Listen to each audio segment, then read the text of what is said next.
Hi friends, ನಾನು ನಿಮ್ಮ R J ಮಂಜು ಹಿರೋಳಿ. ಇವತ್ತು ನಾನೊಂದು ಇಂಟ್ರೆಸ್ಟಿಂಗ್ ಟಾಪಿಕ್ ಅನ್ನು ತೆಗೆದುಕೊಂಡು ಬಂದಿದ್ದೀನಿ. ಅದೇನಪ್ಪಾ ಅಂದರೆ, ಇತ್ತೀಚೆಗೆ ಈ ಕೋವಿಡ್ ಲಸಿಕೆಗೆ ಸಂಬಂಧಪಟ್ಟಂಗೆ ಸಾಕಷ್ಟು ಹೊಸ ಹೊಸ ಸುದ್ದಿಗಳು ಹೊರಗಡೆ ಬರ್ತಾ ಇದ್ದಾವೆ. ವಿಶೇಷವಾಗಿ ಕೋವಿಡ್ ಶೀಲ್ಡ್, ಕೋವ್ಯಾಕ್ಸಿನ್ ಮತ್ತೆ ಸ್ಪುಟ್ನಿಕ್ ವಿ ಈ ಮೂರರ ಪೈಕಿ ಯಾವುದನ್ನ ಹಾಕಿಸ್ಕೊಳ್ಬೇಕು ಅನ್ನೋ ಗೊಂದಲ ಎಲ್ಲರಲ್ಲೂ ಮೂಡ್ತಾ ಇದೆ.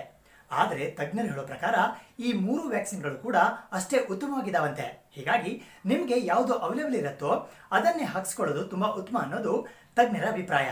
ಆದರೆ ಈ ಒಂದು ಮೂರು ಲಸಿಕೆಗಳಲ್ಲಿ ಕೊಂಚ ವ್ಯತ್ಯಾಸಗಳಿದ್ದಾವೆ. ವಿಶೇಷವಾಗಿ ಹೇಳಬೇಕು ಅಂದರೆ, ಈಗ ಕೋವಿಡ್ ಶೀಲ್ಡ್ ವಿಷಯಕ್ಕೆ ಬಂದರೆ, ಇದನ್ನ ಖಾಸಗಿ ಆಸ್ಪತ್ರೆಯಲ್ಲಿ ಒಂದು ಡೋಸ್ಗೆ 600 ರೂಪಾಯಿನ ನಿಗದಿ ಮಾಡಲಾಗಿದೆ.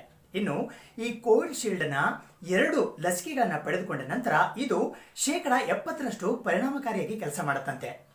ಈ ಕೋವಿಡ್ ಶೀಲ್ಡ್ನ ಮೊದಲನೇ ಲಸಿಕೆ ಪಡೆದುಕೊಂಡ ನಂತರ 12 ರಿಂದ 18 ವಾರಗಳ ನಂತರ 2ನೇ ಡೋಸ್ನ ಪಡಿಬೇಕಂತೆ.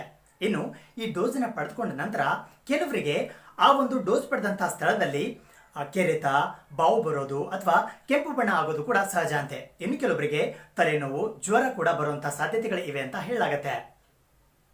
ಇನ್ನು ಇದನ್ನ ಹೇಗೆ ತಯಾರಿಸ್ತಾರೆ ಅನ್ನೋದು ತುಂಬಾ ಇಂಟ್ರೆಸ್ಟಿಂಗ್ ವಿಷಯ ಅಂತಾನೆ ಹೇಳ್ಬೋದು. ಕಾರಣ ಏನು ಅಂದ್ರೆ, ಚಿಂಪಾಂಜಿಯಲ್ಲಿ ಕಾಣಸಿಗುವಂತಹ ಒಂದು ಸಾಮಾನ್ಯ ನೆಗಡಿಯ ಅಡಿನೋ ವೈರಸ್ ಅನ್ನ ನಿಷ್ಕ್ರಿಯಗೊಳಿಸಿ ಅದನ್ನ ಕೊರೋನಾ ವೈರಸ್ನ ಸ್ಪೈಕ್ ಪ್ರೋಟೀನ್ ಜೊತೆ ಸೇರಿಸಿ ಇದನ್ನ ಡೋಸ್ ರೂಪದಲ್ಲಿ ನೀಡಲಾಗತ್ತಂತೆ. ನಿಜಕ್ಕೂ ಇಂಟ್ರೆಸ್ಟಿಂಗ್ ಅಲ್ವಾ? ಇನ್ನು ಈ ಕೋವ್ಯಾಕ್ಸಿನ್ ಲಸಿಕೆ ಬಗ್ಗೆ ಮಾತಾಡೋದಾದ್ರೆ, ಖಾಸಗಿ ಆಸ್ಪತ್ರೆಗಳಲ್ಲಿ ಇದಕ್ಕೆ ಅಂದ್ರೆ ಒಂದು ಡೋಸ್ಗೆ ಕೋವ್ಯಾಕ್ಸಿನ್ಗೆ 1500 ರೂಪಾಯಿ ನಿಗದಿ ಮಾಡಲಾಗಿದೆ. ಇನ್ನು ಈ ಕೋವ್ಯಾಕ್ಸಿನ್ನ 2 ಡೋಸ್ಗಳನ್ನು ಪಡೆದ ನಂತರ ಇದು 78% ಪರಿಣಾಮಕಾರಿಯಾಗಿ ಕೆಲಸವನ್ನ ಮಾಡತ್ತಂತೆ. ಇನ್ನು ಈ ಕೋವ್ಯಾಕ್ಸಿನ್ನ ಮೊದಲನೇ ಡೋಸ್ ಪಡೆದ ನಂತರ 4 ರಿಂದ 8 ವಾರಗಳ ಅಂತರದಲ್ಲಿ 2ನೇ ಡೋಸ್ ಅನ್ನು ಪಡ್ಕೊಳ್ಬೇಕಂತೆ. ಇನ್ನು ಈ ಡೋಸ್ ಪಡೆದ ನಂತರ ಕೆಲವರಿಗೆ ಆ ಡೋಸ್ ಪಡೆದಂತಹ ಸ್ಥಳದಲ್ಲಿ ಗಟ್ಟಿಯಾದಂತಹ ಅನುಭವ ಜೊತೆಗೆ ಸುಸ್ತು, ವಾಂತಿ ಮತ್ತೆ ವಾಕರಿಕೆ ಕೂಡ ಆಗೋದು ಉಂಟು ಅಂತ ಹೇಳಲಾಗತ್ತೆ. ಇನ್ನು ಇದನ್ನು ಕೂಡ ಕೊರೋನಾ ವೈರಸ್ನ ನಿಷ್ಕ್ರಿಯವಾದಂತಹ ವೈರಸ್ನ ಬಳಸಿ ಅದನ್ನ ಲಸಿಕೆ ರೂಪದಲ್ಲಿ ಮಾನವನ ದೇಹಕ್ಕೆ ನೀಡಲಾಗತ್ತಂತೆ. ಆದರೆ ಇದರಿಂದ ಯಾವುದೇ ರೀತಿಯ ಸೋಂಕು ಮಾತ್ರ ಹರಡೋದಿಲ್ಲ. ಇನ್ನು ಈ ಸ್ಪುಟ್ನಿಕ್ ವಿ ಬಗ್ಗೆ ಮಾತಾಡೋದಾದ್ರೆ, ಈ ಒಂದು ಲಸಿಕೆ ರಷ್ಯಾ ದೇಶದಿಂದ ಭಾರತಕ್ಕೆ ಬರೋದ್ರಿಂದ ಇದಕ್ಕೆ ಒಂದು ಡೋಸ್ಗೆ ತಗಲುವ ವೆಚ್ಚ 948 ರೂಪಾಯಿ. ಆದರೆ ಈ ತೆರಿಗೆ ಟ್ಯಾಕ್ಸ್ ಎಲ್ಲ ಸೇರಿಬಿಟ್ಟು ಒಟ್ಟು 1750 ರೂಪಾಯಿಯನ್ನ ಒಂದು ಡೋಸ್ಗೆ ನಿಗದಿಪಡಿಸಲಾಗಿದೆ. ಇನ್ನು ಈ ಸ್ಪುಟ್ನಿಕ್ ವಿನ 2 ಡೋಸ್ಗಳನ್ನ ಪಡೆದ ನಂತರ 91% ಪರಿಣಾಮಕಾರಿಯಾಗಿ ಇದು ಕೆಲಸವನ್ನ ಮಾಡುತ್ತಂತೆ. ಇನ್ನು ರಷ್ಯಾ ದೇಶದಲ್ಲಿ ಮೊದಲನೇ ಡೋಸ್ ಪಡೆದ ನಂತರ 21 ದಿನಗಳ ನಂತರ 2ನೇ ಡೋಸ್ ಅನ್ನು ನೀಡಲಾಗ್ತಾ ಇದೆ ಅಂತೆ. ಆದರೆ ಭಾರತದಲ್ಲಿ ಮಾತ್ರ ಎಷ್ಟು ದಿನಗಳ ಅಂತರದಲ್ಲಿ 2ನೇ ಡೋಸ್ ಅನ್ನು ಪಡಿಬೇಕು ಅನ್ನೋದ್ರ ಬಗ್ಗೆ ಭಾರತ ಸರ್ಕಾರ ಇನ್ನೂ ನಿರ್ಧಾರ ಮಾಡಿಲ್ಲ.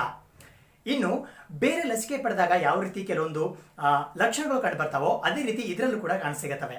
ಜನರಲ್ ಆಗಿ ಹೇಳ್ಬೇಕಂದ್ರೆ, ಆ ಒಂದು ಲಸಿಕೆ ಪಡೆದಂತಹ ಸ್ಥಳದಲ್ಲಿ ಕೆಂಪಾಗೋದು, ಬಾವಾಗೋದು, ಕೆರೆತ ಆಗೋದು ಕೂಡ ಈ ಸ್ಪುಟ್ನಿಕ್ ವಿ ಪಡೆದಾಗ ಕೂಡ ಆಗತ್ತಂತೆ.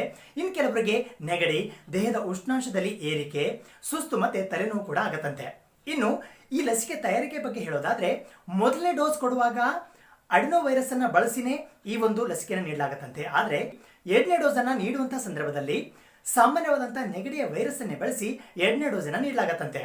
ನಿಜಕ್ಕೂ ಇಂಟ್ರೆಸ್ಟಿಂಗ್ ಅಲ್ವಾ? ಅದೇನೇ ಇರಲಿ, ನಿಮ್ಮ ಹತ್ತಿರ ಯಾವ ಒಂದು ಲಸಿಕೆ ಲಭ್ಯ ಇದೆಯೋ ಆದಷ್ಟು ಬೇಗ ನಿಮ್ಮ ಹತ್ತಿರದ PHC ಅಂದ್ರೆ ಪ್ರಾಥಮಿಕ ಆರೋಗ್ಯ ಕೇಂದ್ರಗಳಿಗೆ ಹೋಗುವ ಮೂಲಕ ಆದಷ್ಟು ಬೇಗ 18 ವರ್ಷದ ನಂತರ, 45 ವರ್ಷ ನಂತರ ಅಥವಾ 60 ವರ್ಷ ಮೇಲ್ಪಟ್ಟಿರುವಂತಹ ಎಲ್ಲರೂ ಕೂಡ ದಯವಿಟ್ಟು ಕಡ್ಡಾಯವಾಗಿ 2 ಡೋಸ್ ಲಸಿಕೆಗಳನ್ನ ಪಡೆದುಕೊಳ್ಳಿ ಅಂತ ನಾನು ನಿಮ್ಮಲ್ಲಿ ಕೈ ಮುಗಿದು ಮನವಿಯನ್ನು ಮಾಡ್ಕೊಳ್ತಾ ಇದ್ದೀನಿ. ಲಸಿಕೆ ಹಾಕೊಂಡ ತಕ್ಷಣ ನಾವೆಲ್ಲ ತುಂಬಾ ಸುರಕ್ಷಿತ, ಹಾಗಾಗಿ ಮಾಸ್ಕ್ ಇಲ್ಲದೆ, ಸಾಮಾಜಿಕ ಅಂತರ ಇಲ್ಲದೆ ಆರಾಮಾಗಿ ಹೊರಗಡೆ ಓಡಾಡಬಹುದು ಅಂತ ಅನ್ಕೊಂಡಿರ್ತಾರೆ. ಆದ್ರೆ ಅಂತಹ ವಿಚಾರ ಏನಾದರೂ ನಿಮ್ಮಲ್ಲಿದ್ರೆ ಅದನ್ನ ದಯವಿಟ್ಟು ತಲೆಯಿಂದ ತೆಗೆದುಹಾಕಿ. ಯಾಕಂದ್ರೆ ಲಸಿಕೆ ಪಡೆದ ನಂತರ ಕೂಡ ಸೋಂಕು ಹರಡುವ ಸಾಧ್ಯತೆ ಇರುತ್ತೆ, ಆದ್ರೆ ಜೀವಕ್ಕೆ ಮಾತ್ರ ಕುತ್ತು ಬರೋದಿಲ್ಲ. ಹಾಗಾಗಿ ದಯವಿಟ್ಟು ಎಲ್ಲರೂ ಕೂಡ ಕಡ್ಡಾಯವಾಗಿ ಮಾಸ್ಕ್ ಧರಿಸಿ, ಸಾಮಾಜಿಕ ಅಂತರವನ್ನು ಕಾಯ್ದುಕೊಳ್ಳಿ, ಪದೇ ಪದೇ ಸಾಬೂನಿಂದ ಕೈ ತೊಳೆದನ್ನ ಮರಿಬೇಡಿ, ಮನೆಯಲ್ಲಿಯೇ ಇರಿ, ಸುರಕ್ಷಿತವಾಗಿರಿ.